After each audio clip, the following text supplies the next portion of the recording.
ఉపాధి హామీ పనుల్లో నవశకానికి కూటమి ప్రభుత్వం నాంది పలికిందని, ప్రజలకు మేలు చేసేలా ఉపాధి హామీ పథకాన్ని తీర్చిదిద్దిన పంచాయతీరాజ్ శాఖ మంత్రి, రాష్ట్ర ఉప ముఖ్యమంత్రి పవన్ కళ్యాణ్ అభినందనీయుడు అని నియోజకవర్గ టీడీపీ కోఆర్డినేటర్, పార్టీ రాష్ట్ర కార్యదర్శి పిల్లి సత్యనారాయణమూర్తి, మాజీ ఎమ్మెల్యే పిల్లి అనంతలక్ష్మి కొనియాడారు. శుక్రవారం వాకలపూడి గ్రామంలో జరిగిన గ్రామ సభకు మాజీ ఎమ్మెల్యే పిల్లి అనంతలక్ష్మి, టీడీపీ కోఆర్డినేటర్, టీడీపీ రాష్ట్ర కార్యదర్శి పిల్లి సత్యనారాయణమూర్తి హాజరై మాట్లాడారు.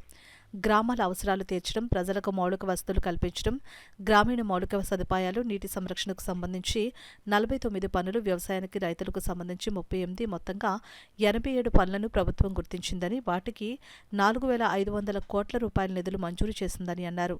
పంచాయతీలే దేశానికి పట్టుకొమ్మలు అని నమ్మి ప్రజల భాగస్వామ్యంతో మహాత్మా గాంధీ జాతీయ గ్రామీణ ఉపాధి హామీ పథకం పనులు నిర్వహించాలని రాష్ట్ర ముఖ్యమంత్రి నారా చంద్రబాబు నాయుడు, ఉప ముఖ్యమంత్రి, పంచాయతీరాజ్ శాఖ మంత్రి పవన్ కళ్యాణ్ ఎంతో ప్రతిష్టాత్మకంగా రాష్ట్ర వ్యాప్తంగా ఎన్నడూ లేని విధంగా ఒకేసారి 13,326 గ్రామ పంచాయతీల్లో గ్రామ సభలు నిర్వహిస్తున్నారని, దానిని ప్రజలంతా ఉపయోగించుకోవాలని అన్నారు. ఈ కార్యక్రమంలో గ్రామ సభ ప్రత్యేక అధికారి నాగభూషణం, గ్రామ పంచాయతీ ప్రత్యేక అధికారి ప్రసాదరావు, పంచాయతీ కార్యదర్శి పాండురంగారావు, కూటమి నాయకులు, కార్యకర్తలు, గ్రామస్తులు పాల్గొన్నారు.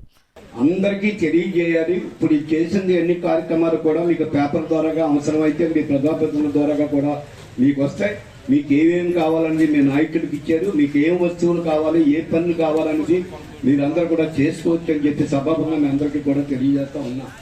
ముఖ్యంగా మరి వాకలపూడి గ్రామం దగ్గరికి వచ్చేలోకి మ్యాక్సిమం 80-90% సిమెంట్ రోడ్ వేయడం జరిగింది. ప్రతి దానికి డ్రైన్ అవసరం. ఆ డ్రైన్లు అతి ముఖ్యంగా మీరు అందరూ కూడా నిర్మించుకోవాల్సిన బాధ్యత ఉంది.